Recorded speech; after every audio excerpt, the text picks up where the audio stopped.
Vamos lá, amados. Ele fica se achando. Eu gostaria, irmã, eu me orgulho da minha humildade.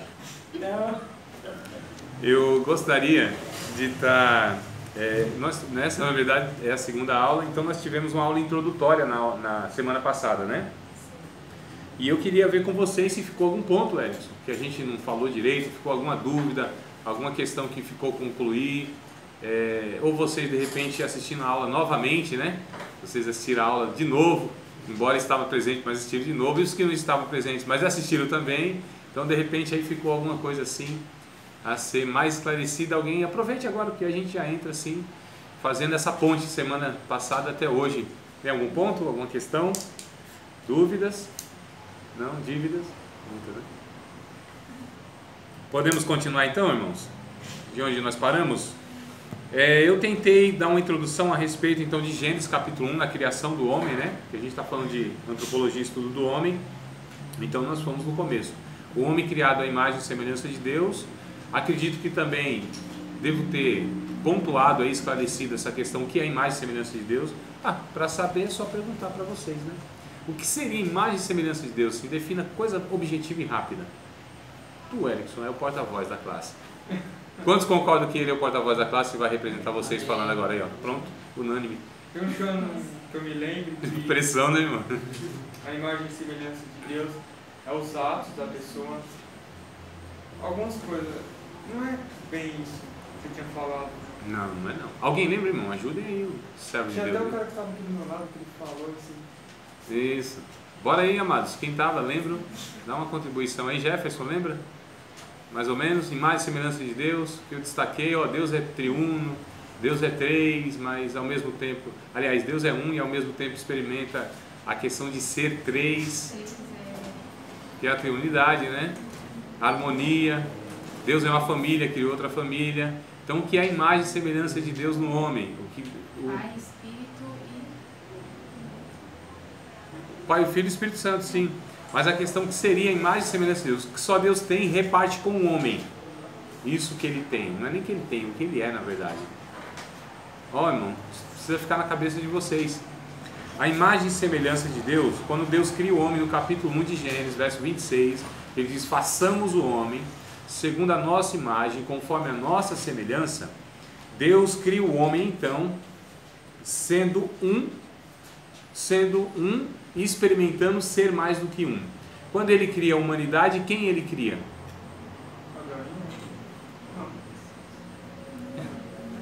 Quem que ele cria, irmão?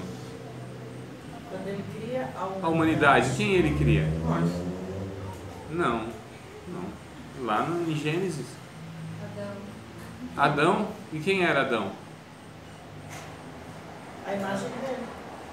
Não, quem era Adão, eu estou falando... Exato, é essa a questão. Quem era Adão? Adão era macho e fêmea. Lembra, irmão, que eu falei isso? Essas questões que eu queria que grudasse na cabeça de vocês, tá? É meio estranho assim a gente ouvir, mas eu acho que eu mostrei o porquê, né? Eu estou falando aqui de padrão de Deus lá no começo, antes do pecado. Hoje é outra coisa. Hoje a gente tem uma dificuldade enorme, não só de entender isso, e muito mais de viver isso, nessa unidade, né?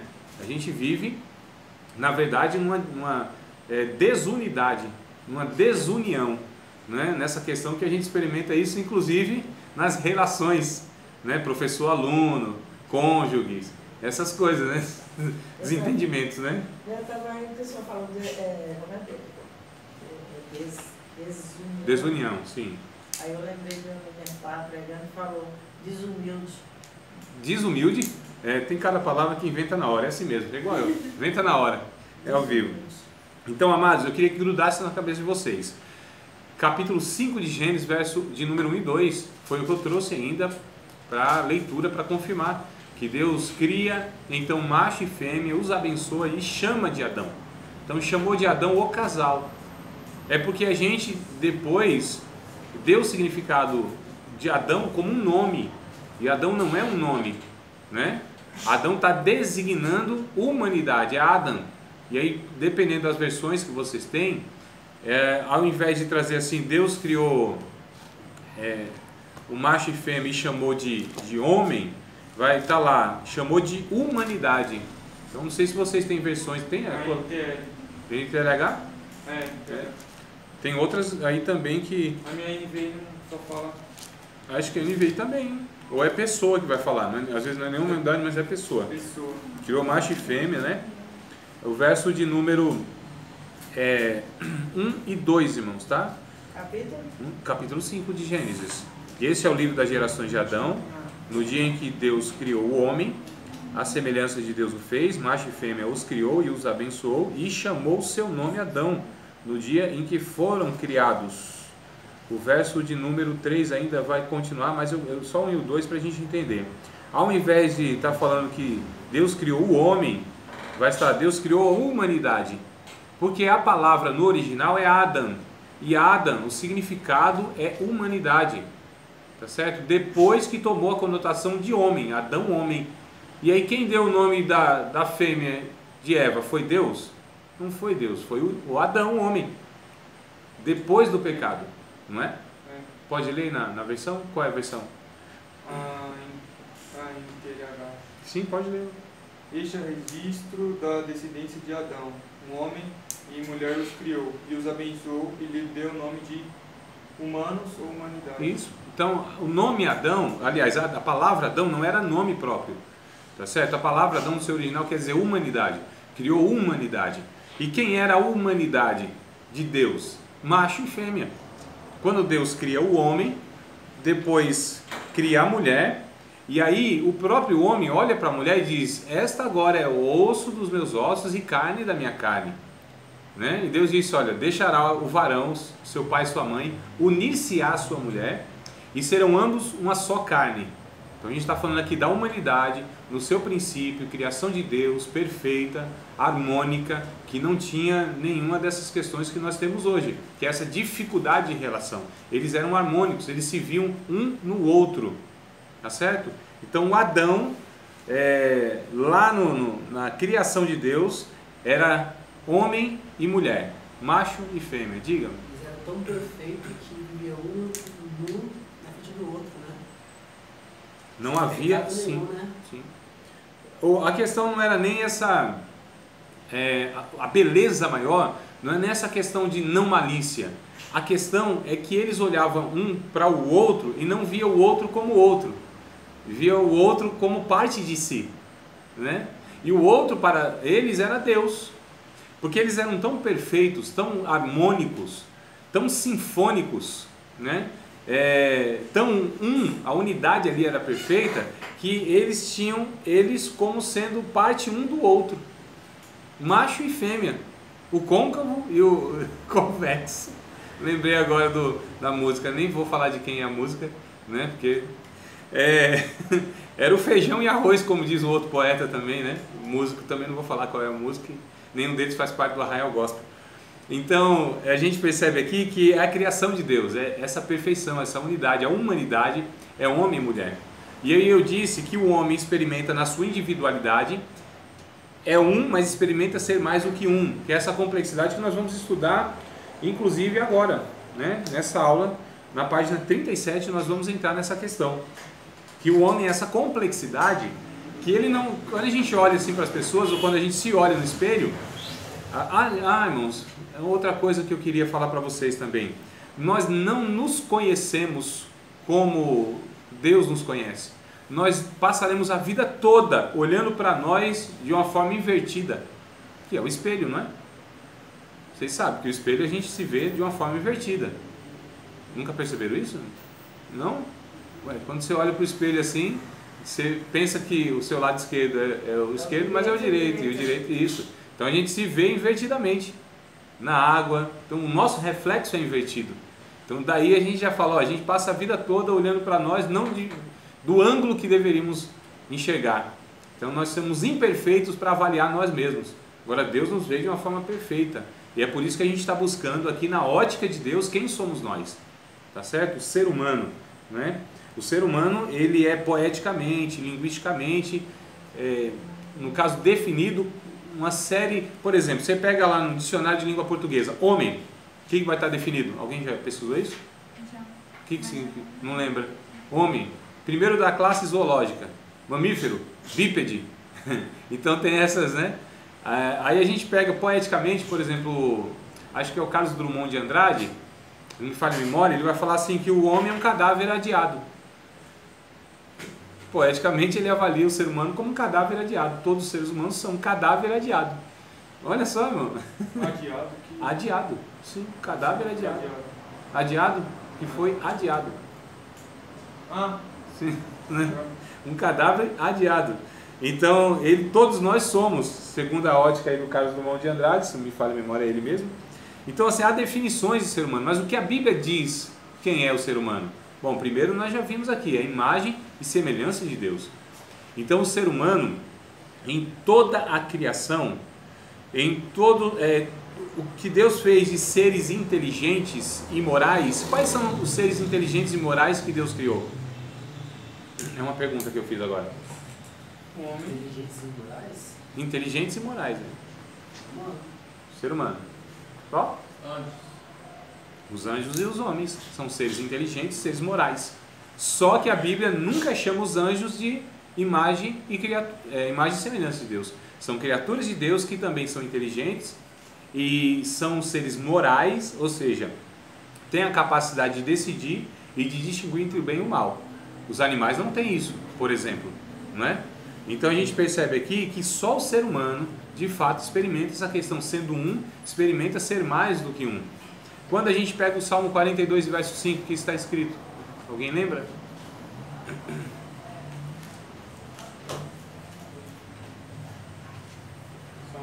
É só para consolar a gente, para ver que a gente não é tão doido assim quanto pensa. Ou pelo menos a gente é doido, mas todo mundo, ser humano, é doido.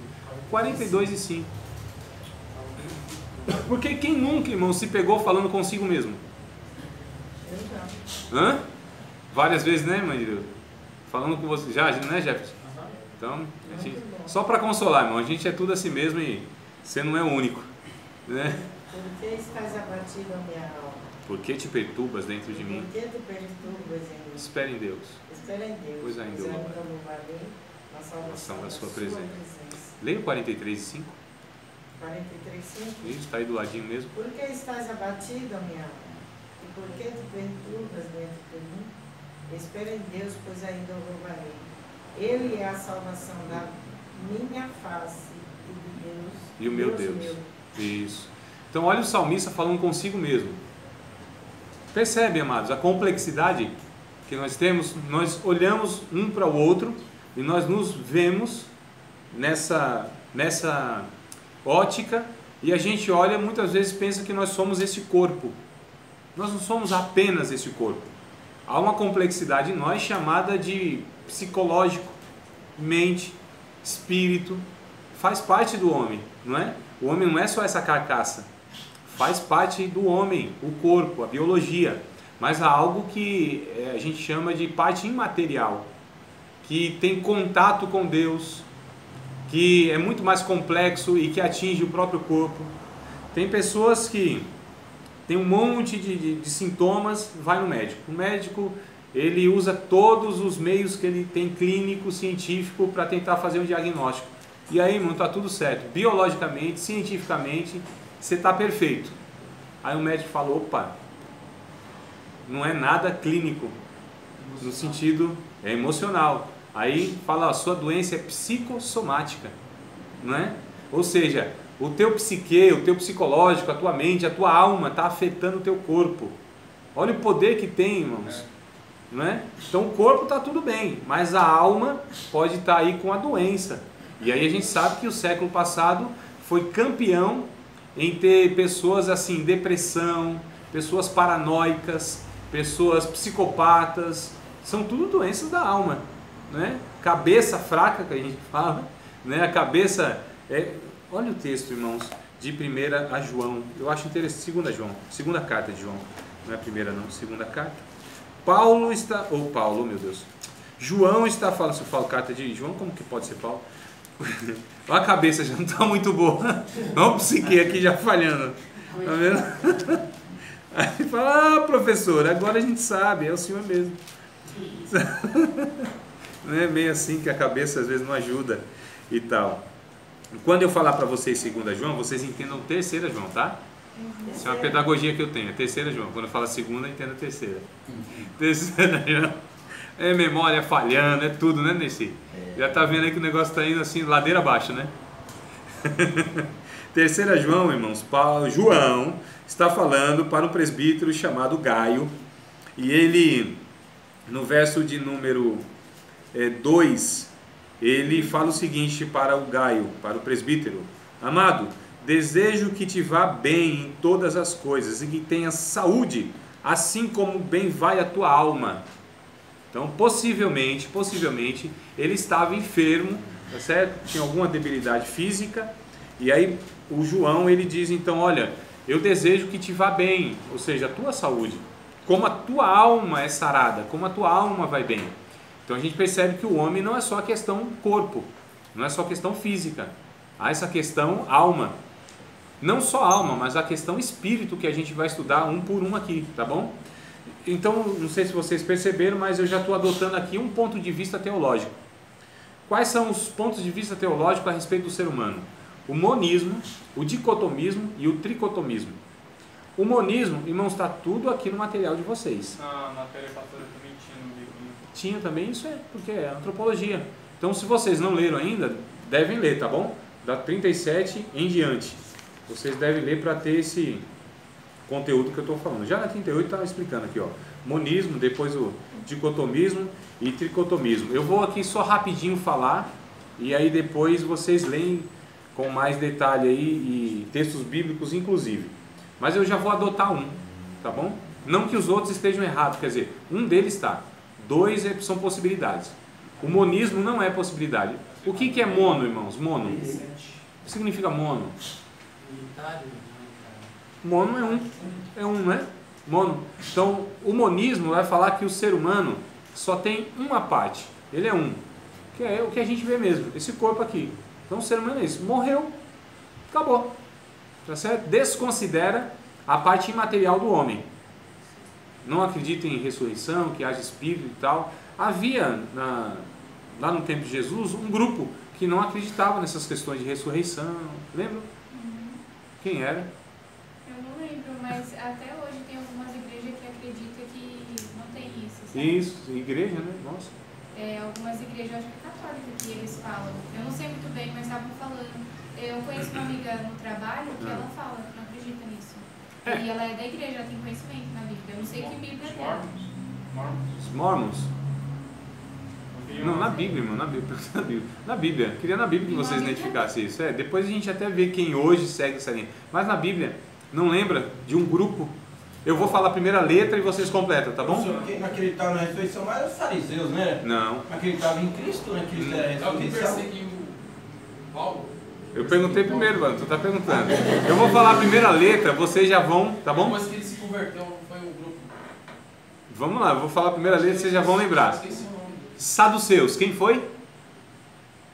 Saduceus, isso, olha aí, ó, sabia que vocês iam. Saduceus. Vamos ler o texto, mamada? Bora lá, irmão. De Atos dos Apóstolos. Depois você não quer que eu ia. Saduceus. Há dois textos, na verdade, mas eu vou pegar direto de Atos dos Apóstolos. O outro é Mateus 19. Eu não vou ler, se vocês quiserem anotar. Mateus 19, depois vocês vão lá e leem, tá bom? Leiam em casa. O Mateus 19 é onde Jesus ele vai tratar aí sobre esse grupo, né? Ou vai responder, melhor dizendo, a indagação desse grupo. Desculpa, irmãos, não é o 19 não, é Mateus 5. Deixa eu ver se é o 5. Mateus 5, será que é isso? É onde eles perguntam para Jesus. Eles queriam pegar Jesus, na verdade. Por quê? Atos daqui a pouco eu falo. Só que eu queria deixar uma referência para vocês lerem em casa, que são essas duas referências que eu me lembro agora, onde esse grupo de saduceus quiseram, no caso, indagar Jesus, mas não de uma forma sincera. Queriam pegar Jesus mesmo, né? Disseram, Senhor, a gente tem um caso aqui que é o seguinte, tinha um rapaz, ele casou, não teve filho, morreu. E aí a viúva então casou com outro, né? Inclusive acho que era o irmão, se não me falha a memória. E aí esse segundo também morre, e ela casou com outro, morreu, casou com outro, morreu, era a viúva negra, né? e não deixou nenhum filho. Aí perguntaram, e na ressurreição, de quem vai ser essa mulher? Ó, lembra dessa passagem? Deixa eu ver aqui se... Ah, é 22, Mateus 22, lembrei por causa de outro versículo, Mateus 22. E aí perguntaram, e aí Jesus disse, não, vocês, por causa do 29, né, que eu lembrei, vocês erram porque não conhecem as Escrituras e nem o poder de Deus, né? Eles, na verdade, esse grupo de saduceus não acreditavam na ressurreição, tá bom? Os fariseus já acreditavam que existia espírito, que existia anjos, que existia essa questão de ressurreição. Então, capítulo 22, Jesus vai tratar com esse grupo de saduceus que não acreditavam, eles só acreditavam na Torá, só nos 5 livros de Moisés. Isso era uma facção. Versículo 23, né? Isso, em diante, mano. Toda a passagem, mãe de Deus. É bom ler toda a passagem aí que vai falar dessa indagação. Em diante. 22, 23 em diante. Isso, capítulo 22 de Mateus, vocês podem ler aí tudo aí que vocês vão achar.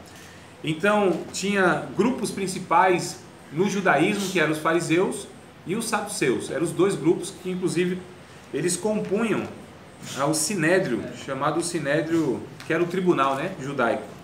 E aí o Paulo, quando está pregando, irmãos, Atos dos Apóstolos, quando Paulo está pregando, na verdade, para esses dois grupos estavam na ocasião. E aí o que Paulo? Paulo, ele era muito sábio, né? Muito sagaz também, no sentido positivo da palavra, claro. E no capítulo 23, tá? E aí ele sabia que os saduceus não acreditavam na ressurreição e os fariseus acreditavam na ressurreição. Então Paulo, na verdade, ali coloca um contra o outro. Ele já sabia, né? Que ele dava participação. Sim, ele era fariseu, né? Ele era fariseu. Então era do grupo dos fariseus o apóstolo Paulo. E aí o que acontece? Então ele vai falar a respeito da ressurreição, né? Lá no verso de número 6, irmãos, capítulo de número 23 de Atos, versículo de número 6, ó. E Paulo, sabendo que uma parte era de saduceus e outra de fariseus, clamou no conselho: varões e irmãos, eu sou fariseu, filho de fariseu, no tocante à esperança e ressurreição dos mortos, sou julgado. E havendo dito isto, houve dissensão entre os fariseus e os saduceus, e a multidão se dividiu. Então Paulo ali estava escapando, né? Então ele encontrou esse meio aí. Aí o verso 8 vai dizer: porque os saduceus dizem que não há ressurreição, nem anjo e nem espírito. Olha só. Mas os fariseus reconhecem uma e outra coisa. Então o grupo dos saduceus, eles não acreditavam que existia ressurreição, que existia anjo e nem espírito. Que o homem era aquilo que morreu como animal. Não havia essa questão, a vida espiritual, o mundo espiritual, ressurreição, anjos, espíritos, eles não acreditavam nessas coisas. Os fariseus já acreditavam em tudo isso, tá certo? Então o monismo vai acreditar que o homem é isso que a gente vê, morreu, acabou. Não há ressurreição, como algumas religiões aí, né? Ou como muitas pessoas, a vida é essa, acabou, acabou. Então a vida é isso aqui, é o fôlego de vida. Então esse é o monismo, e isso já eu vejo como não tem possibilidade de ser bíblico. Agora tem o dicotomismo e o tricotomismo, né? Tricotomia e dicotomia. Então dicotomia é porque o homem ele é dividido em duas partes, fatiado em duas partes, né? Então, e a tricotomia é o homem é dividido em 3 partes, não é isso? Então o que vai falar o dicotomismo? Ó, o homem é corpo e alma. Ah, mas quando aparece a palavra espírito, eles vão dizer que a palavra espírito é a mesma coisa de alma. Chamam-se de termos intercambiáveis. Ora fala de espírito, ora fala de alma, mas vai falar a mesma coisa. Tá certo? Que seria a parte material do homem, o corpo, e o espírito barra alma seria a parte imaterial. Sim, é imaterial, né? Não é nem espírito, é imaterial, não se vê. E aí a tricotomia vai falar então que o homem é espírito, é alma e corpo. São 3 coisas distintas, que o espírito não é alma. Inclusive, eu vou adotar aqui, mas na verdade, assim, irmãos, na verdade, vos digo que não tem nem possibilidade da gente dividir nada no homem. Porque o ser humano é tudo isso ou nada. Não tem como a gente dividir. Por exemplo, se de fato tem espírito e alma, como que se divide esse negócio? Porque um existe sem o outro. Será? Isso que eu estava lembrando. Será? Falando e estava pensando nisso. Mas não há possibilidade do espírito do homem, se espírito e alma são separados, do espírito Porque vamos definir também o que é o espírito, que é a alma, né? A gente precisa ter a clareza disso. Mas só colocando para colocar mais lenha na fogueira. Será que não é possível então um homem, um ser humano, está vivo, ou seja, a sua alma, ela é viva, mas o seu espírito morto? É possível isso? Sim. Então olha só, espírito morto. Então é possível. Já é uma divisão aí. Sim. Então, há uma possibilidade então da alma sem o espírito, né? O De fato, espírito. ele está morto, mas está lá dentro de si. Então a gente vai ver o que seria o espírito. Vamos devagarzinho para a gente ver se encaixa as pecinhas aí. Então o homem não tem como dividir, porque o homem é tudo isso ou é nada, irmãos. Na eternidade, inclusive, alguns pensam que nós seremos espíritos. Espíritos, a semelhança de anjos, que não teremos corpo. Não, a Bíblia não diz, não ensina isso. Teremos um corpo, né, Jefferson? Um corpo. Porque o ser humano só pode ser ser humano se ele tem um espírito e um corpo. Ou seja, uma consciência, uma vida espiritual e um corpo, que a Bíblia chama de templo do Espírito Santo para os regenerados. Percebe? Então o que acontece? Nós seremos na eternidade restaurados em todo o nosso ser. E quem é o ser humano? É a parte material e imaterial. Ah, mas na eternidade vai ser material? Vai ser material. Só que é uma materialidade espiritual, eterna. Irmãos, a gente tem uma ideia tão errada do céu, eu percebi isso nas pregações. Por exemplo, primeiro que a gente acha que o céu é um lugar definitivo, e não é. É transitório, intermediário. Falei para vocês uma vez, foi isso ou não? Falei? Choca, não choca? Porque o que a gente ouve? Não, a gente vai para o céu. Não, nós vamos para o céu, eu sei que vamos. Mas não vamos permanecer no céu. Porque a Bíblia diz que o céu, ele não é um lugar definitivo. A gente trata em outra... Não, já vamos tratar agora, né? Para não causar confusão. Não sei já. Tu lembra? Não, mas você que não já tratou. Então vamos tratar de novo, se não lembra, então não adiantou tratar se não ficou na memória. Vamos falar de novo. Irmãos, a Bíblia diz lá em Apocalipse que a terra será restaurada. Não é isso que diz o texto bíblico? A terra não será restaurada? É porque a gente acha que lá no capítulo último de Apocalipse, é que a gente acha que os testemunhas de Jeová falam isso, é totalmente herético. Não, o ponto de vista e como eles colocam é herético. Mas a Bíblia diz que a terra será restaurada, irmãos. No capítulo de número último aí, 22, é 22? 22. Né? Que diz que a nova Jerusalém desce do céu ataviada como a noiva. Isso, é 21, né, Jefferson? 21. Tem capítulo 22 em Apocalipse? Tem? É o último capítulo. Então é o 21, né? E vai dizer que a nova Jerusalém, ela desce do céu como esposa ataviada para o seu noivo, né? Então olha só, a nova Jerusalém vem aqui para a terra. Essa terra será restaurada. Renovada Restaurada. Renovada, sim, restaurada. Essa é a proposta. Então a gente vai lá pra cima e parecer uma baixa novo. Sim. Vai ter a boca do cordeiro, né? Não, é outra coisinha um pouco mais para trás. O que acontece é o seguinte, irmãos. O céu, onde é hoje, nós iremos se formos arrebatados ou se dormirmos em Cristo. Nós iremos encontrar com o Senhor, as bodas do cordeiro, galardão, aquela coisa toda, né? Mas no final da história humana, o que Deus fará? Julgará todo ser humano, aqueles que não estão escritos no livro da vida. Eles irão para o lago de fogo, que é a condenação eterna, não é? E nós moraremos com Deus, viveremos com Deus eternamente. Onde?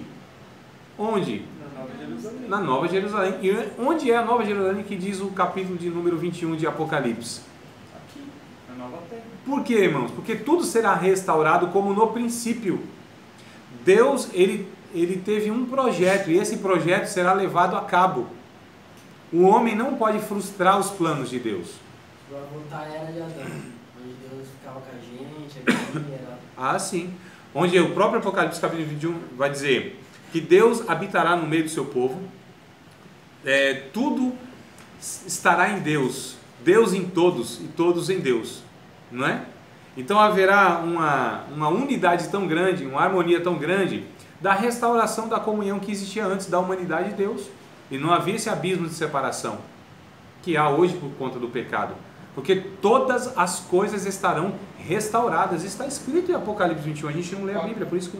O professor, tem uma passagem na Bíblia que fala: o céu e a terra passará. Sim. Então essa mudança, né? Esse céu e essa terra. Passará. Terá Isso. mudança. Sim. Será destruída, inclusive, no juízo final. E Deus restaurará a nova Jerusalém. Está escrito, irmão. É só ler o capítulo 21 de Apocalipse. Não é uma conclusão teológica. Está escrito. É que nós não lemos a Bíblia com atenção. Talvez nem lemos a Bíblia. Não é? Talvez nem lembra, porque está escrito. Um dia eu estava falando para o irmão, conversando no carro assim, e eu tinha acabado de estudar o Apocalipse, assim, o livro todo, né? E fui conversando com ele, falando na sequência, engatei uma quinta, e fui falando, e ele falou: nossa, André, não está escrito isso? Eu falei: na Bíblia, meu irmão. Ele pensou que eu tinha tirado de um comentário. Eu só relatei o Apocalipse. Eu acho que eu peguei desde as trombetas, as taças, fui falando com ele, ele ficou maravilhado. Nossa, irmão, onde você aprendeu isso? Onde está escrito isso? Foi na Bíblia, irmão. Só ler. Na verdade, quase que eu descrevi os capítulos para ele. Está escrito aqui. O que nos falta é leitura com atenção, reflexão na leitura, né? Releitura, até que a gente compreenda. Então nos falta essas coisas. A gente confia muito na pregação, no ensino, mas a gente mesmo não tem esse contato diário. Por que será que os pregadores nunca falam isso, né? Eles sempre falam, eles só vai subir pro céu e nunca falam que vão descer, né? Ô Lucas, já começa pelo fato de que Apocalipse é um livro bem pouco pregado na Bíblia, né? Até o capítulo 3 ainda o povo se arrisca. Não é não? Até o capítulo 3 a gente ainda vê que dá uma mensagenzinha ou outra e tal. Mas... conhecimento. Oi? Falta de conhecimento? Não, demanda muito conhecimento. Não digo nem muito, viu, Jefferson? Mas assim, uma dedicação, né? Como deve ser em qualquer outro texto da Bíblia, inclusive. Você pegar fundo mesmo para... Mas a pregação mesmo em Apocalipse, isso, a pregação mesmo, como as pregações é um negócio muito curto, muito, até superficial, eu estou falando na questão da compreensão mesmo, a pregação, irmãos, as nossas igrejas, as nossas pentecostais, são pregações assim, emergenciais, aquela coisa do imediato, do agora, o pãozinho, né, diário, para o momento, não tem um cunho instrutivo. Dificilmente nós temos pregadores expositivos, aqueles que instruem mesmo, traz o texto, o contexto, o cenário, explica alguma coisa, dá uma introdução, que é para o povo saber onde que ele está entrando na Bíblia, na história, né? O que está sendo feito. Então a gente não percebe essa preocupação de muitos pregadores de levar o povo a compreender o texto bíblico. Então tem aquela questão mesmo assim da, entre aspas, eloquência, né? Onde a pessoa prega e joga texto bíblico e versículo e tal, e aquelas pregações são as mais famosas, são as de 3 pontos, né? Que é ler o texto, sair do texto, não voltar nunca mais pro texto. Não tem a maioria das pregações, né? Ou seja, você não pega um texto e prega um assunto que não tem conexão nenhuma. Então, para que pegou aquele texto? Quem é que sabe? Ninguém nem sabe. Então há essa deficiência na questão das pregações. Ou ele prepara a mensagem e não sabe qual é o versículo nem o capítulo, né? Aí é perigoso também, né, mano? Então, amados, só pra gente perceber aqui, tá? Então, quando eu falei que a gente tem uma ideia muito errada do céu, é justamente isso. A gente pensa o céu mesmo. O céu é onde está a criação de Deus, a cidade mesmo, porque já está lá, irmãos. Quando Jesus disse: não se turbe o vosso coração, credes em Deus, credes também em mim, na casa do meu pai existe, com H, né? H, não é isso? Então existe, há muitas moradas, já está preparado, irmão, faz muito tempo, tudo. De onde que Moisés, ele tirou o tabernáculo, a arca, aquela coisa toda, de onde? Já tinha um modelo. Quando Deus disse assim: Moisés, vai fazendo aí as coisas que eu vou te mostrar. De onde Deus pegou então para mostrar para Moisés? Apocalipse vai falar que essas coisas esse santuário existia no céu. E aí Deus foi mostrando, e ele fez. Tanto é que a Arca da Aliança, que sumiu na história, ninguém sabe, tem até um filme do Indiana Jones, não tem? Vocês nunca assistiram, não? Não tem nada da arca, que ele, né, procura a arca. Da caveira. Também, é. Então, a arca está no céu. Em Apocalipse aparece a arca da aliança. Ou seja, as coisas no céu, elas são verdadeiras muito mais do que na terra. A gente tem a ideia assim que, nossa, no céu é um negócio assim tudo abstrato, né? Um negócio assim muito nuvenzinha, um negócio que não dá para tocar em nada, que a gente transpassa um outro, né? Vai um fazer assim, um assim, vem um encontro do outro e faz assim, ó. Não é? Lá, irmãos, as coisas de fato são muito mais vivas do que na terra. Porque lá existe a vida verdadeira, que é na presença de Deus. As coisas aqui na terra são morrentes, são sujeitas à corrupção, são finitas, morrem, se deterioram, tem tempo de validade. Tudo na terra, ou não? O que é eterno aqui na terra? Não existe nada, irmão. Nada, tudo é perecível. Inclusive o próprio ser humano se tornou perecível por conta do pecado. Porque o pecado, quando entra na criação de Deus, não é só no ser humano, é na criação de Deus, por via do ser humano. O pecado ele fez um estrago tão grande na criação de Deus, irmãos, que a gente não tem como mensurar isso. Criou uma desarmonia tão grande nesse cosmo todo. É por isso que Deus está resgatando, não é só o ser humano. Deus está resgatando toda a sua criação. A gente que fala que a natureza, os animais clamam, né? Pela volta. Isso, vamos ler o Romanos 8. Diga aí, Ana. Até a natureza também? Tudo, mano, tudo será restaurado. Aí a gente vê essa questão de Isaías, lá no capítulo de número 66, último capítulo de Isaías, 65 é o 66. Se não me falha a memória. Vai falar, inclusive, que esse tempo da terra que vai ser restaurada, onde não haverá mais essa ferocidade entre os animais, onde vai apacentar uma ovelhinha do lado de um leão, uma criancinha de peito vai estar do lado de uma serpente, e não haverá essa agressividade, essa ferocidade, que isso entrou por conta do pecado. A terra será tão frutífera que a pessoa vai estar plantando aqui e colhendo logo em seguida. Olha, irmãos, que coisa, né? Que fartura. E o que aconteceu lá no Éden? Lá no pecado, Deus disse, primeiro, vocês vão morrer, não tem jeito, é uma consequência. Para arrancar alguma coisa da terra, vocês vão ter que suar demais, não é? A vida seria muito mais difícil, porque haveria dor física na questão do parto? Lógico, oxe, como que o menino vai sair por aquele trem lá, sem causar dor na mulher? Não é não? Não. A Bíblia diz que Deus aumentaria as dores de conceição. Não é da conceição, apenas. É de conceição, tá certo? De conceber. Então aumentaria as dores, agravou, aumentou as cólicas, aumentou as contrações, mas haveria. Então havia um processo natural, mas isso tudo foi prejudicado por conta do pecado. O Romanos capítulo 5, verso 12 vai falar desse processo. Entrou o pecado no mundo por um homem, né? O pecado passou a todos os homens, por isso todos morreram. 5 e 12. E a partir do 12 aí vai descrever isso. Paulo vai descrever essa questão, onde a morte entra, o pecado entra, a morte entra para todos os homens, em todos os homens, em toda a criação é afetada. Nós não falamos na aula passada, se eu não falei na aula passada, em alguma outra aula eu tenho nitidamente que eu falei isso já, mais de uma vez inclusive, tá? Que é o seguinte, quando o homem peca, o pecado entra no mundo, em 5 áreas da vida, não só do homem, a área da vida do homem, que ele está aqui na criação, ele faz parte, foram prejudicadas, atingidas e prejudicadas. Então foi na área teológica, psicológica, sociológica, biológica e ecológica. Lembra que eu falei disso? Não lembram? Então anotem aí. Possivelmente vocês não vão esquecer se anotarem. Quer alguma folhinha? Não? Vai anotar aí mesmo? Tem certeza? Tá bom.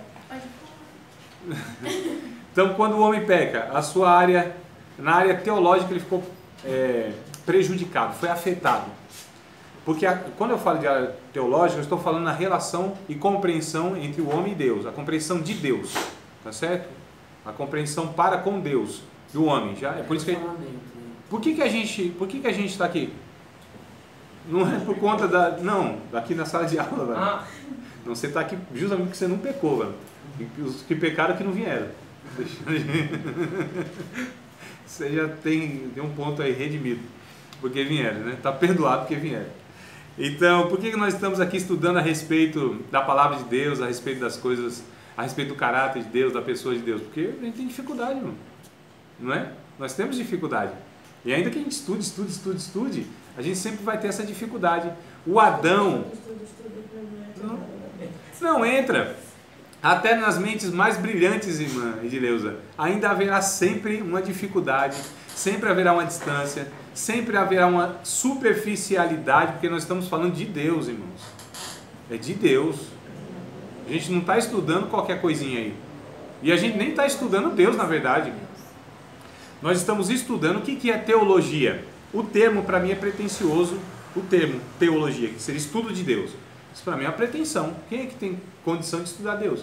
Deus não é nenhum objeto passível de estudo, colocado aí num laboratório, num lugar, cabe numa mente humana. Então, teologia e estudo de Deus é um termo já errado. Os teólogos aí deviam procurar outro. Então, para mim, teologia é o estudo a respeito daquilo que Deus de si se revelou nas Escrituras e na criação. Então, nós estudamos aquilo que Deus decidiu se revelar de si mesmo nas Escrituras e na criação. Então, o que nós entendemos de Deus? Aquilo que Ele decidiu de si mesmo se revelar a nós. E aí Ele decidiu revelar tudo? Não há condição disso. É impossível. A criatura compreendeu o seu Criador na plenitude. É impossível. Tá certo, irmão? Não tem como, não cabe na mente humana. Deus é muito, mas muito, infinitamente maior do que a capacidade de qualquer mente brilhante de compreendê-lo. Deus é um ser infinito, tudo que Ele cria é infinitamente menor do que Ele. Olha a distância. Na teologia a gente chama essa distância de ontológica, é distância de ser. Eu não sei se eu falei na aula passada, quando a gente está falando de ser humano, então o Adão não era um ser humano assim, original, porque quem é original nunca vai perder, irmão. Quem é original, não tem como você pegar algo original e falsificar esse original, tem como você fazer cópias falsificadas. Quem é original? Repita comigo só para a gente colocar na mente. Quem é original? Está muito fraco, não é possível. Vocês não participam dessas igrejas não, que o pregador fica mandando você repetir um bocado de coisa? Então, pronto, então vamos fazer aqui, ué. Quem é original? Quem é original? Nunca se desoriginaliza. Se desoriginaliza. Oxi, o que aconteceu aí? Não deu a língua? Meu Deus. Amados, quem é original nunca perde a sua originalidade. Tá certo? Quem é original nunca se desoriginaliza. Fale 2 vezes que sai uma profecia aí no meio. Vai falar uma língua estranha. Diga. Ontológica. Isso quer dizer uma distância de ser. De ser. Olha, guardem isso aqui, amados. Guardem isso aqui para a gente compreender. É uma distância de ser. Tá certo? Aí eu vou pegar essa questão. Então, o Adão lá, o criado por Deus, o homem e a mulher, eles não eram o original mesmo. Porque se eles fossem a matriz, o original, eles nunca poderiam ter perdido essa originalidade. Nunca. Não é possível. Hã? Eles nunca iam pecar? Não. Agora, quem é o ser humano original? Ser humano? Original mesmo. Jesus. Ele é chamado de o segundo Adão, inclusive, lá em 1 Coríntios capítulo 15. O segundo Adão, ele é original. Ele é a matriz do ser humano. Olha só, irmão. E o que Deus está fazendo então em Jesus? Recriando a humanidade. Quem é Jesus? Jesus é a matriz do ser humano. Então, é o ser humano perfeito. Foi recriada a partir de Jesus. A partir de Jesus. Tanto é o que está escrito em 2 Coríntios 5:17.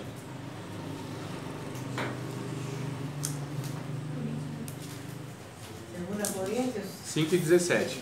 E os que estão em Cristo? E os que estão em Cristo. Portanto, se alguém está em Cristo, é nova criação. As coisas antigas já passaram, eis que surgem coisas novas. Olha só, essa versão aqui, eu prefiro ela do que as outras que vai dizer é nova criatura. Né? Aqui vai dizer é nova criação. Então, em Jesus, Deus está fazendo uma nova criação. Percebe, irmão? Quem é Jesus? Jesus é essa semente, né, que Deus plantou aqui para que brotasse várias outras iguais a ele. Então, quem somos nós? Somos resultado do Adão que pecou. Nós não temos O sêmen, nós não somos, aliás, gerados pelo sêmen humano. Desde Adão vem então o espermatozoide gerando o quê? Homens iguais a ele, irmão. O capítulo 5 de Gênesis que nós lemos, no verso 3. O verso 3 já vai falar após o pecado, porque Adão, o homem e a mulher, não gerou nenhum filho antes de pecarem. Se houvesse gerado, aí haveriam pessoas iguais a ele, sem pecado. Mas isso não foi possível. Eles geraram após o pecado. Não é que o pecado foi o ato sexual, não tem nada a ver, tá, irmão? Mas eles não geraram. Porque se eles tivessem gerados filhos antes de pecar, eles gerariam filhos à imagem e semelhança de Deus. Porque eles teriam na plenitude essa imagem e semelhança, não é? Quando eles pecam, eles perdem parcialmente essa imagem e semelhança de Deus. Então não é possível mais eles gerarem aquilo que eles não são. Não é nem que eles não têm, que eles não são. Eles não são mais essa imagem e semelhança de Deus plenamente como foram criados. Tá certo? Não são. E aí no verso 3 do capítulo 5 de Gênesis, a gente já vê aí que após o pecado, então, o Adão gera filhos, mas não é mais segundo a imagem e semelhança de Deus. Leiam para vocês perceberem isso. A partir do 5? 5 e 3, verso 3. Aos 130 anos, Adão gerou a sua semelhança, conforme a imagem, e deu o nome de Sete. Isso. Então, olha só, o Adão gera segundo a sua semelhança. A sua semelhança, a sua imagem, a sua natureza. E os outros dois falam que é de Deus? Quem, varão? Caim e Abel. Não. Isso aqui foi a consequência do pecado. O ser humano não pôde gerar ninguém à imagem e semelhança de Deus, porque ele não tinha mais. O Caim, o Abel, o Sete e toda a raça humana, irmão, nesse. Não é a imagem e semelhança de Deus, é a imagem e semelhança do Adão que pecou.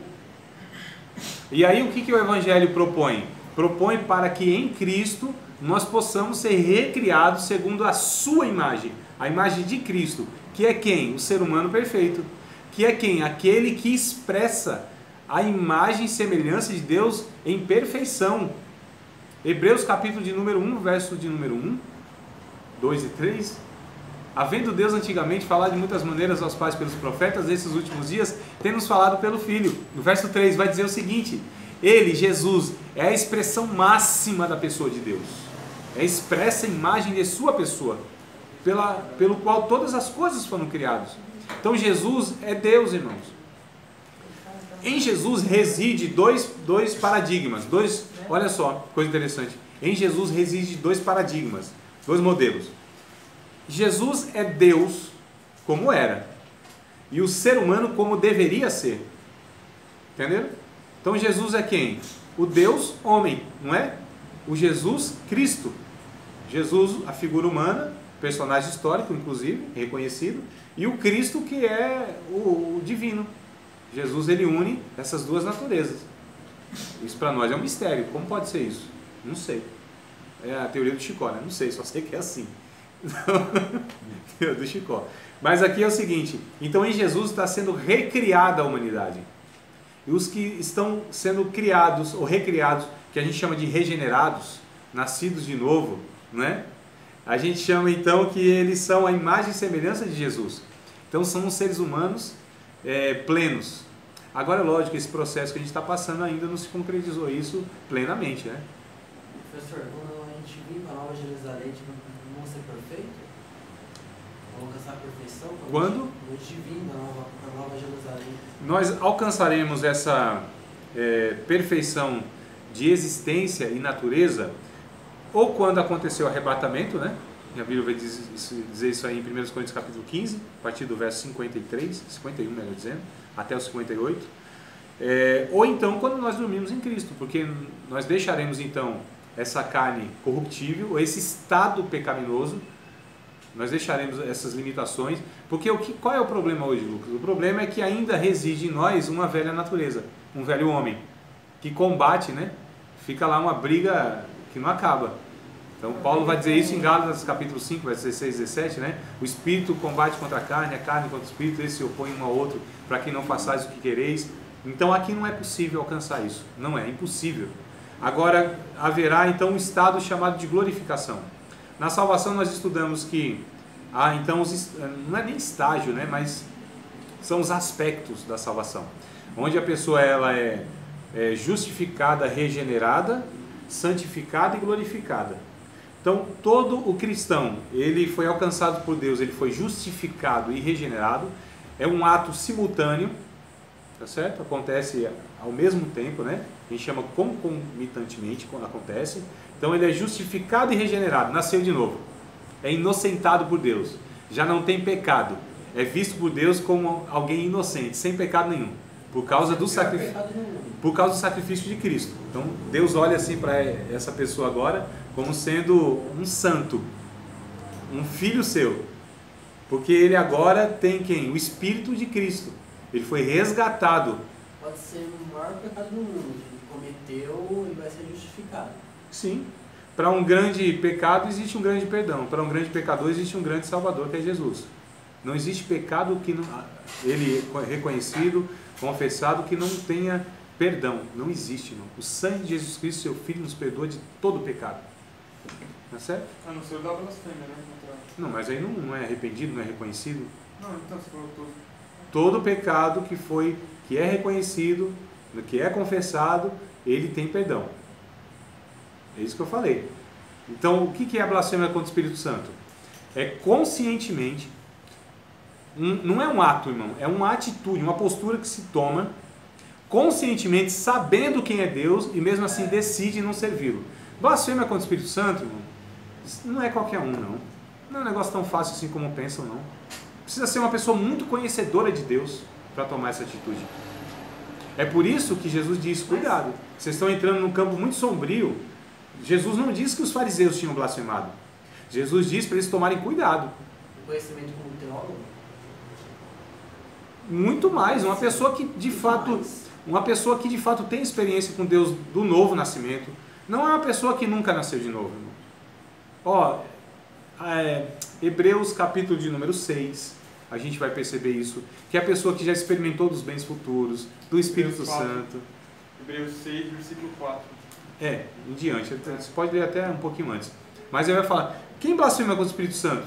Tinha que ser assim um Caifás da vida, sabe? Um sacerdote, um cara conhecido, um Nicodemos, uma pessoa que teve experiência com Deus, que participou das virtudes. Professor, o que seria exatamente blasfemar contra o Espírito? Blasfemar contra o Espírito Santo é rejeitar conscientemente a ação do Espírito Santo, aplicando a obra de Cristo na vida da pessoa. É isso. Basicamente é isso. É uma pessoa que foi salva, uma pessoa que foi alcançada, que já foi habitação do Espírito Santo, que conhece as coisas de Deus, que conhece a palavra de Deus, que tem experiência com Deus, e mesmo assim, ela deliberadamente, ela decide rejeitar. Irmão, se ela rejeita o sacrifício de Cristo, o que resta para essa pessoa? Se ela resiste à ação do Espírito Santo sobre a sua vida, quem intercederá por ela?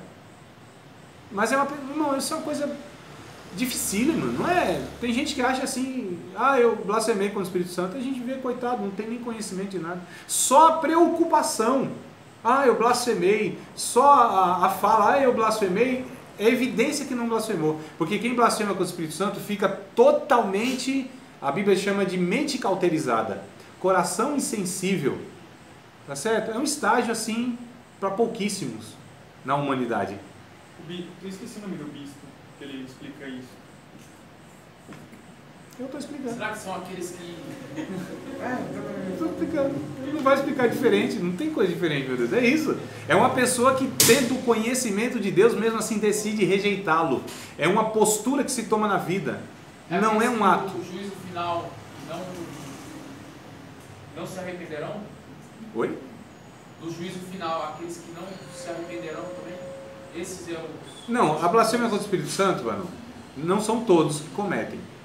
É aquela pessoa que teve o conhecimento profundo de Deus e mesmo assim... Mesmo sabendo de todo o contexto dos finais do plano de salvação, experimentou aquilo. Não se arrependerão e... não tem arrependimento, porque se houver arrependimento, é perdoado, meu Deus do céu. Eu fico imaginando algumas pessoas que pensam, a pessoa se arrependeu, não tem mais jeito. Como não tem mais jeito? Cometeu o pecado de blasfêmia, não tem mais jeito. Mas e se essa pessoa for até Jesus e falar assim, me perdoa, aí Jesus fala assim, não, já era. Você blasfemou. Já pensou Ele estaria se Uma possibilidade dessa, Jesus falando assim, não, esse pecado aqui, meu sangue não pode te purificar desse pecado. Esse pecado é maior do que o poder do meu sangue te purificar. Não existe isso. A questão é que esse pecado não há possibilidade da pessoa se arrepender. Ela decide não se arrepender. É uma postura, é uma atitude que ela toma. Tá certo? Deliberadamente. Então ela rejeita conhecendo. Então uma ela pessoa rejeita. que não conhece nada de Deus, uma pessoa assim que não tem conhecimento. Não tem como blasfemar. Não tem como blasfemar contra o Espírito Santo. Não tem como. Blasfemar do quê? Do que não conhece? Como pode ser isso? Cientista, então, pode ser o... Ele é surdo. Oi? Calma aí. Cientista. O que tem? Pode ser um blasfemador, então. Não, precisa ter a experiência do novo nascimento. Precisa conhecer Jesus. Ele Precisa... estuda, né? Ele estuda. Não, mas não é só questão de conhecimento, é questão de experiência.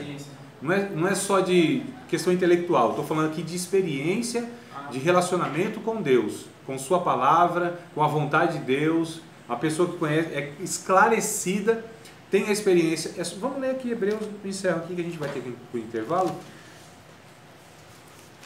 Professor, então a experiência é mais forte do que o conhecimento? Não.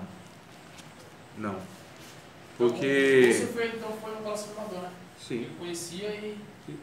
É por isso que para ele não tem perdão. Ele era suicida, né? Porque qual que é o pecado do diabo? É o pecado de rejeitar a autoridade de Deus, a soberania de Deus. Conhecia, né? E o que é a blasfêmia contra o Espírito Santo? É a mesma coisa. Eu rejeito a autoridade de Deus. É por isso que não tem perdão, irmão.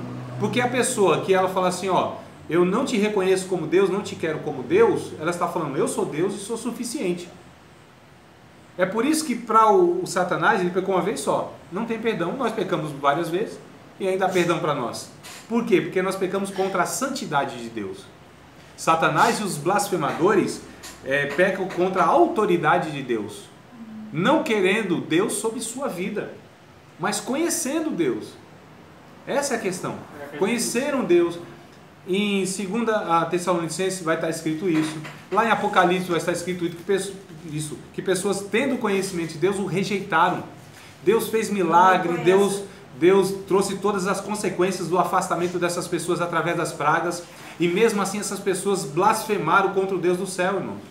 Então eles eles reconhecem todo o poder que Deus Sim. tem, mas eles preferiram não escolher Isso. diante de tudo que Eles fizeram. decidiram, é uma decisão consciente, é uma postura que se toma, não é um ato, é uma atitude, teimosamente, deliberadamente, conscientemente, tá certo?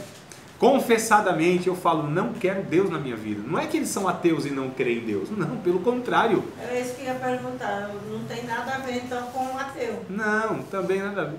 O ateu é quase um à toa. É cego e surdo, né? O ateu é cego e surdo. Mas esses não enxergam, sabem. Diga. Teve um apóstolo, né, que negou Deus 3 vezes, ele pode ser considerado? Não, claro que não. Ele não se arrependeu depois? Não se arrependeu depois? Irmão, se arrependeu, não configura blasfêmia contra o Espírito Santo. O Espírito Santo é um pecado imperdoável porque ele é um pecado não confessado e não arrependido, não reconhecido. Jamais. É simples assim, meu Deus do céu. É simples. Simples. Eu não sei qual é a dificuldade dos irmãos. Não estou falando vocês, estou falando dos irmãos entenderem que é simples. Uma pessoa que ela conhece Deus, ela decide não servir a Deus, não se arrepende, não vai ter perdão. Por que não vai ter perdão? Não é porque o sangue, a obra de Cristo, o sacrifício de Cristo não tem poder para perdoá-la. É porque essa pessoa rejeita, simplesmente isso, irmão.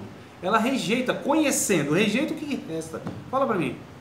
O que resta para uma pessoa? Conhecendo o sacrifício de Cristo, a obra de Cristo, o plano de Deus para a redenção, o próprio Salvador, rejeitando. O que resta para essa pessoa? Não tem o que Deus fazer. E não é porque Deus não tem poder, é porque é necessário para o perdão de pecados arrependimento, irmãos. É um critério para ser perdoado. É reconhecimento. O Provérbios 28:13, quem cobre as suas transgressões nunca prospera, mas quem confessa e deixa alcança a misericórdia. O pecado confessado tem perdão, se é confessado tem perdão, acabou. O sangue de Jesus Cristo, seu Filho, nos purifica de todo o pecado, desde que seja arrependido. Simples assim, só que quem blasfema não se arrepende. Então a passagem fala que Jesus intercede por nós, o Espírito Santo intercede por nós, é a Jesus. e que intercede pelo Espírito Santo a nós. Que Jesus não fala, cuide dos pequenininhos, meu Pai, e tal, não é? Jesus fala. E o Espírito Santo leva a nós com gemido, inexprimível. Sim. E é o Espírito Santo quem intercede. Então não tem quem blasfeme contra o Espírito Santo, não tem quem intercede. Mas quem blasfema com o Espírito Santo também não blasfema contra a Trindade toda? Contra Deus. Você entende, mano? Porque o Espírito Santo é Deus. Blasfema contra o Espírito Santo está blasfemando contra o Filho e contra o Pai. Não é? Quando Jesus fala assim, ó, quem pecar contra o Pai tem perdão, quem pecar contra o Filho tem perdão, é nesse processo histórico que as pessoas vêm conhecendo. Conheceram o Pai rejeitado, conheceram o Filho rejeitado, mas conheceram o Filho e o Pai através do Espírito, estão rejeitando a obra do Espírito, está rejeitando o Pai e o Filho. Você entende, mano? É que a gente às vezes é muito limitado na leitura, né? A gente precisa compreender o macro do negócio. Vamos ler Hebreus aqui, a gente vai para a nossa merenda? Hebreus. Capítulo 6. Vamos seguir aqui a orientação do Erickson, desde o verso 4. Hebreus 6, 4. Porque é impossível que os que já uma vez foram iluminados e provaram o dom celestial e se fizeram participantes do Espírito Santo e provaram a boa palavra de Deus e as virtudes do século futuro e recaíram, sejam outra vez renovados para o arrependimento, pois assim quanto a eles, de novo crucificam o Filho de Deus e os expõem ao vitupério. Porque a terra que embebe a chuva, que muitas vezes cai sobre ela, e produz erva proveitosa, para aqueles que, por quem é lavrada, recebe a bênção de Deus. Mas a que produz espinhos e abrolhos é reprovada, perto está a maldição, seu fim é ser queimada. Olha que coisa interessante. Primeiro, o autor de Hebreus está dizendo que é impossível um novo nascimento duas vezes. Como se nasce uma vez biologicamente, fisicamente, só nasce uma vez espiritualmente. Tanto é que pessoas se afastam, nasceram de novo, tal. Quantas pessoas já não conheceram assim? Se afastam, o que elas fazem? Elas voltam para nascer de novo? Se reconcilia, a gente chama, né? Não há uma experiência de novo nascimento. Quem teve essa experiência, ou seja, serviu a Deus tanto tempo, se afastou, se enfiou de novo lá no pecado, e aí voltou, se reconciliou, não tem aquela experiência do novo nascimento. É uma vez só, irmãos. Tá certo? Não tem aquela experiência do novo nascimento, é uma vez só. Então é impossível a pessoa nascer duas vezes espiritualmente, é uma vez só. É o que ele está falando aqui. É impossível, então, aqueles que já foram iluminados, olha só o perfil, provaram o dom celestial. O que é o dom celestial? O dom celestial é o próprio Espírito Santo, é a pessoa de Deus na sua vida. Se fizeram participantes do Espírito Santo, a comunhão, irmãos, a verdade. Provaram a boa palavra de Deus, as Escrituras, as virtudes do século futuro, experimentaram todas as benesses espirituais que o Espírito Santo, inclusive, disponibiliza para os seus servos. E aí essas pessoas que recaíram, sejam outra vez renovadas, não tem como, porque eles estão crucificando de novo o Filho de Deus e o expondo à vergonha. Então são pessoas que têm o conhecimento, experimentaram, sabem, mas assim mesmo decidem, olha só, voluntariamente decidem, teimosamente decidem, não mais servir a Cristo. O que eles estão fazendo? Crucificando de novo o Filho de Deus. Vamos completar essa leitura no próprio Hebreus, capítulo de número 10, próprio livro de Hebreus. A gente completa a leitura aqui, do verso 26 até o 31. Já passei demais, talvez eu vou até direto aqui, a gente para e já vai, não é? Então 26, Hebreus capítulo 10, verso 26. Porque se pecarmos voluntariamente, depois de termos recebido o conhecimento da verdade, já não resta mais sacrifício pelos pecados. O autor está falando a respeito da blasfêmia contra o Espírito Santo aqui, irmãos. Mais uma certa expectação horrível de juízo e ardor de fogo, que há de devorar os adversários. Quebrantando alguém a lei de Moisés, morre sem misericórdia, só pela palavra de 2 ou 3 testemunhas. De quanto maior castigo, cuidais vós, será julgado merecedor aquele que pisar o Filho de Deus, e tiver por profano o sangue do testamento, com que foi santificado. Opa, ó, essa pessoa foi santificada já. Então a pessoa que ela experimentou, foi regenerada. Só que agora ela está pisando de novo no sangue que a santificou. Estão percebendo aqui, não? E fizer agravo ao Espírito da graça, porque bem conhecemos aquele que disse, minha vingança, eu darei recompensa do Senhor, e outra vez, o Senhor julgará o seu povo. Horrenda coisa cair nas mãos do Deus vivo.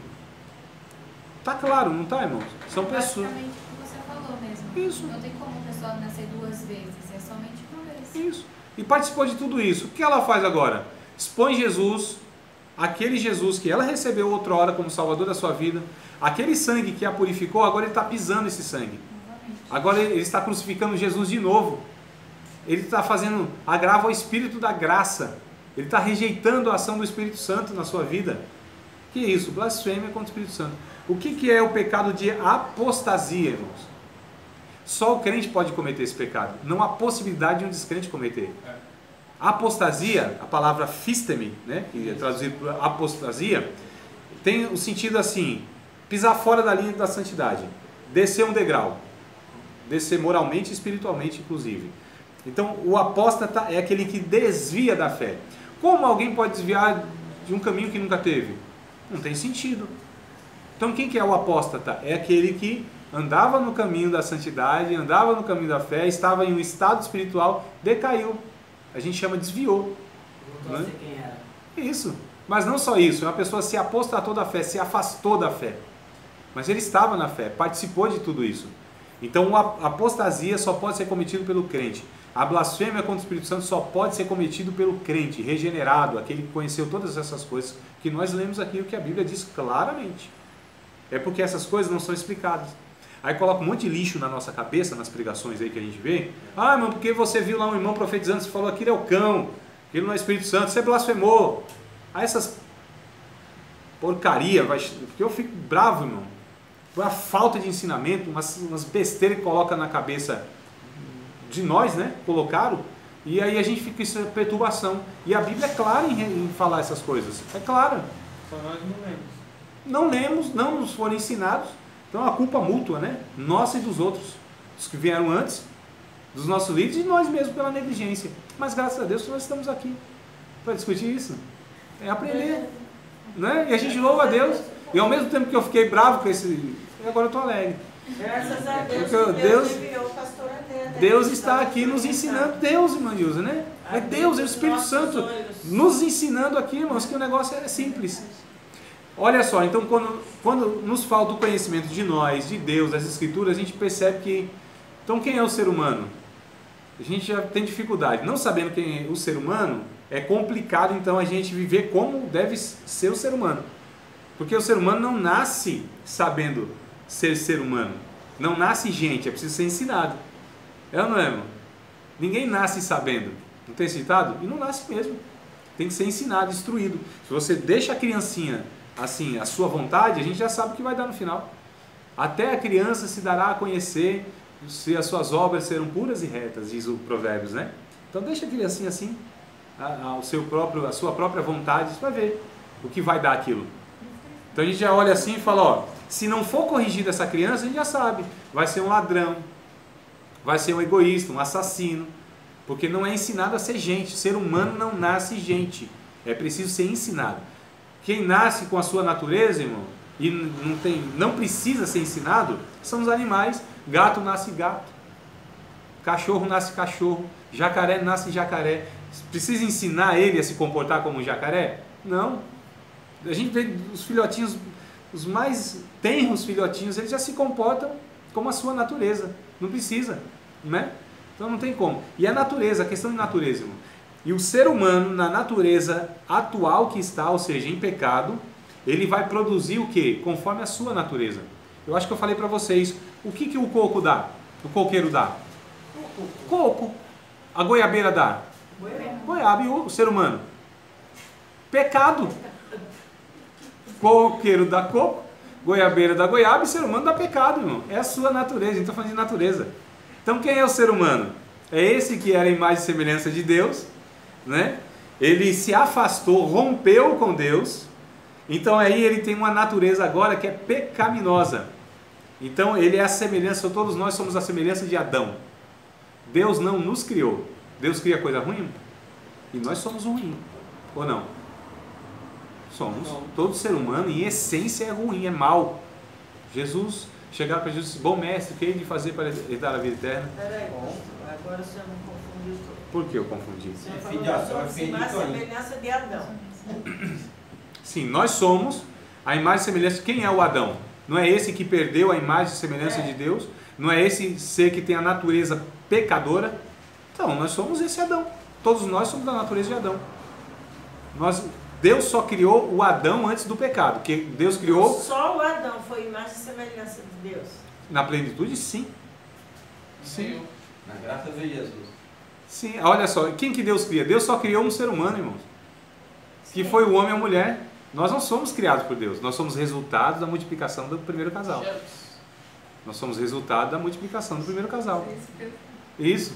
E a Charity, geralmente, mano, ela vai perdendo a qualidade ainda, né? A qualidade. Então a gente é de uma... Nós somos de uma resolução então, quando a ruim. Bíblia fala que Deus criou o homem na sua imagem e semelhança, está falando só do Adão. Do Adão. E nós ficamos falando que nós somos imagem e semelhança de Deus. Não, não é que nós não temos imagem de Deus. É claro que se nós não tivéssemos nada da imagem e semelhança de Deus, nós seríamos parecidos com um demônio, um animal. Olha só, quando por exemplo, vai lá, um cara lá vai lá e bate numa criança. A gente fala, isso é um animal. A gente tem essas expressões? Isso é um animal. O ser humano não age assim. Ser humano não age assim. Gente não age assim. Não é? Aí a gente vê uma coisa mais horrenda ainda. Um homem estuprando um neném de 7 meses. A gente fala, isso é um demônio. Não são essas expressões que a gente usa? Fala, isso aqui nem animal, é demônio. Então vai decaindo. De ser humano para animal e para demônio. A gente vai se desumanizando tanto por conta do pecado, que a gente vai descendo em categoria de animal e de demônio. Quando Deus, no juízo final, pegar as pessoas que rejeitaram seu filho, que vai jogar no lago de fogo, Deus arrancará todo o resquício de imagem e semelhança que possa ter naquele ser, naquela criatura. E a Bíblia diz assim, que lá no lago de fogo, o bicho não morre, o verme.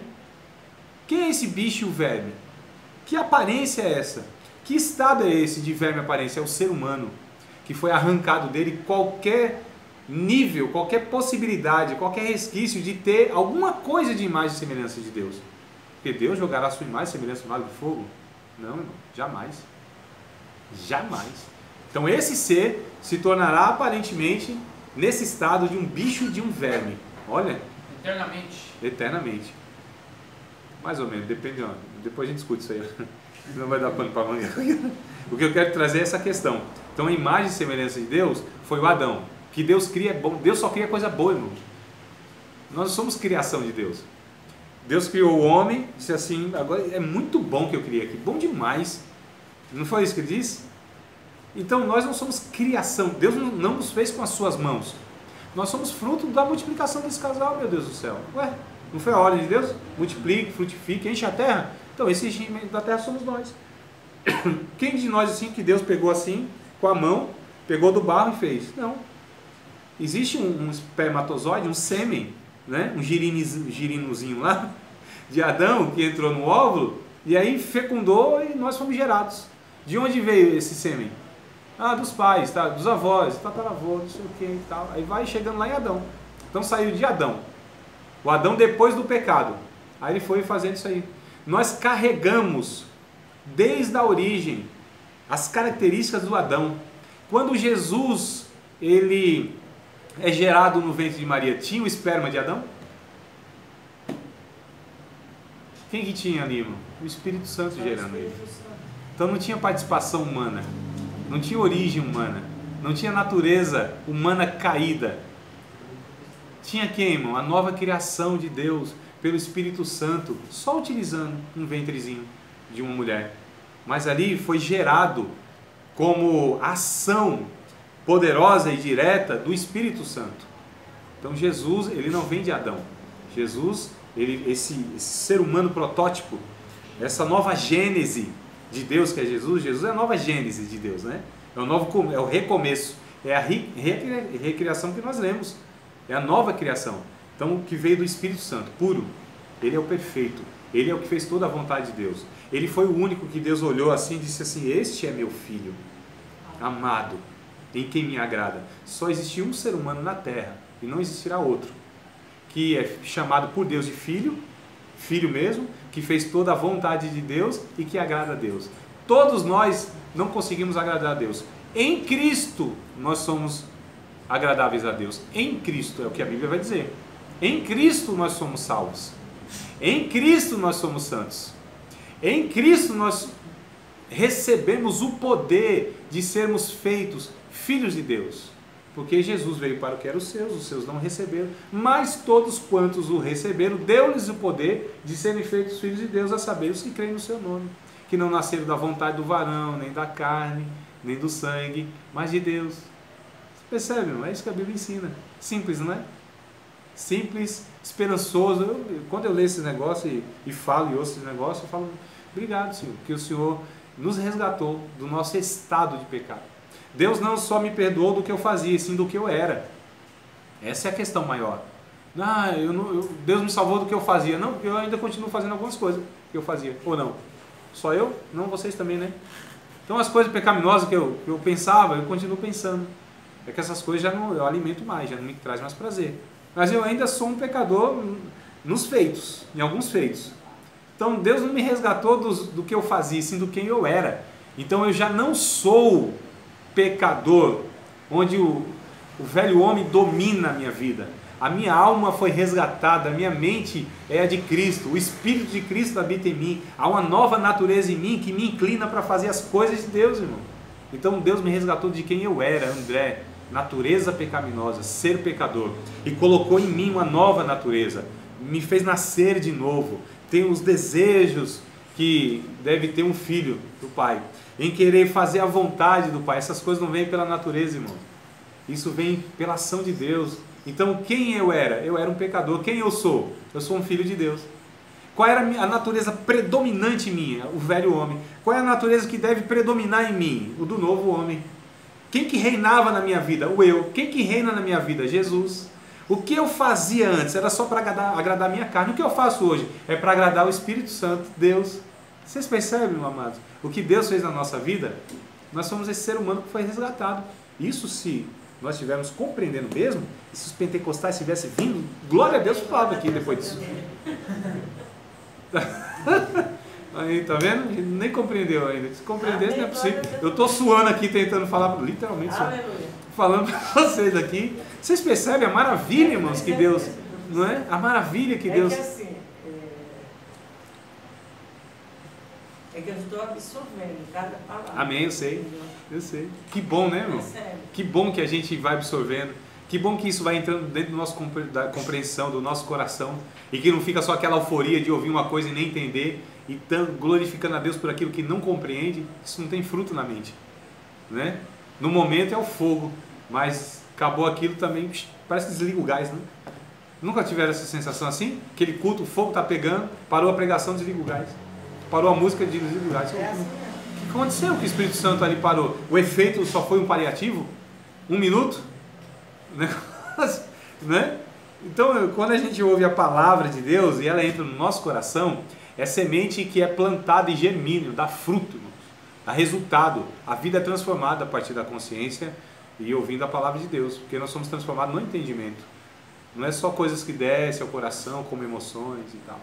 Então essa é a realidade. Então o ser humano é esse ser humano que foi criado à imagem e semelhança de Deus. Nós vamos estudar um pouquinho mais para frente, inclusive, sobre a queda do homem, né? Eu torno a esse ponto. Então nós fomos criados à imagem e semelhança de Deus, nós somos que a imagem e semelhança de Deus. Então é experimentar essa questão de sendo um é mais do que um, porque há em nós não só esse corpo, há em nós também algo imaterial que é complexo demais. Não é fácil a gente lidar conosco ou com o ser humano no geral, porque é muito complexo. A gente fala para a pessoa, faz isso aqui, o caminho é esse, toma essa atitude. Irmãos, é um negócio terrível.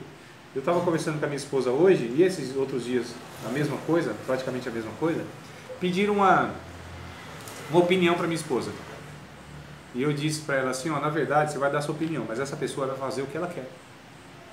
Ela não quer saber da sua opinião. Ela só está buscando em você algum ponto de apoio, ou que você concorde com ela, para ela fazer o que ela já vai fazer, mesmo que você fale o contrário. Não, é só, eu estou esperando o tempo. Eu estou esperando o tempo, é só questão de tempo. Isso é um fato, irmão, não é uma coisa que eu estou imaginando, é fato. É fato. Então tem pessoas assim que a gente fala, mostra, aconselha, ela vai fazer o que ela quer. Só que é um apoio das É uma confirmação. Quando a gente fala o contrário, ela se chateia. Ué, mas não pediu a minha opinião? Quem pergunta quer ouvir alguma coisa. Agora, essa alguma coisa que quer ouvir nem sempre vai ser ouvida. Não é? O ser humano é complexo. Existe uma alma, existe um ego, existe um eu que é invisível. Não é? Existe essa complexidade. Existe um espírito na vida da pessoa, essa parte imaterial, que ela precisa, por Deus, ser vivificada, que é o chamado novo nascimento. Então nós aprendemos que existe o corpo do ser humano, existe a alma do ser humano, o psique, que se comunica, é a parte do ser humano que se comunica com essa terra, através dos 5 sentidos que são... É o espírito não. Teologicamente, os outros eu... Teologicamente... Não, os 5 sentidos da alma. Ah tá, eu não completei lá. Vocês queriam que eu explicasse aquilo, né? Rapaz, não vai dar não. Ó, então teologicamente, psicologicamente, sociologicamente, ou socialmente, né?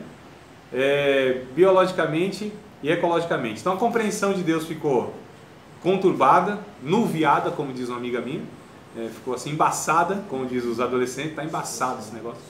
Embaçado, tá? Então, teologicamente, a compreensão de Deus ficou um negócio conturbado.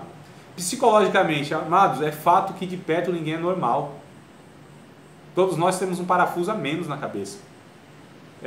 Isso é fato. Quanto mais eu lido com o ser humano e mais me conheço, diz a minha mãezinha, cada louco tem a sua mania.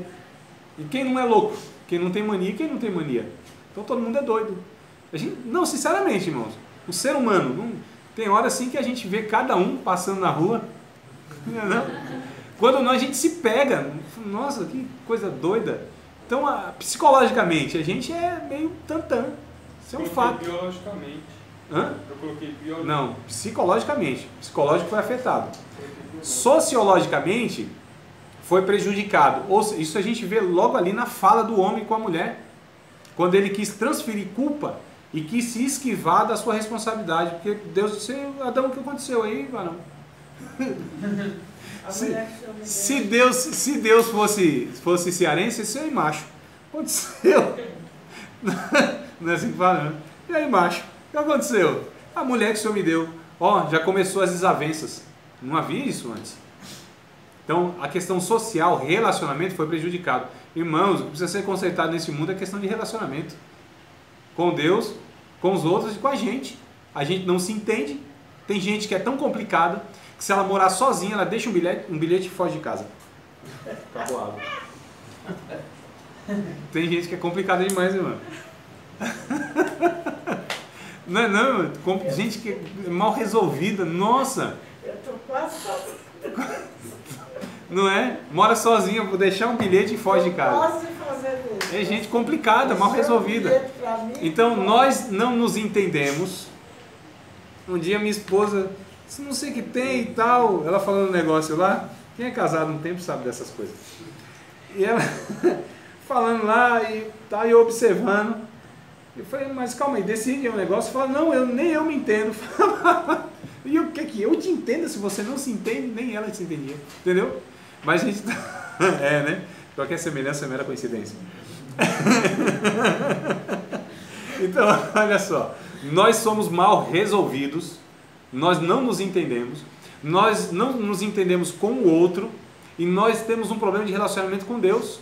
Amarás, pois, o Senhor teu Deus de todo o teu coração, teu próximo como a ti mesmo. São os 3 campos de relação que nós temos. Então, problema sociológico. Problema biológico. Então, foi afetado a vida, irmãos, foi afetada.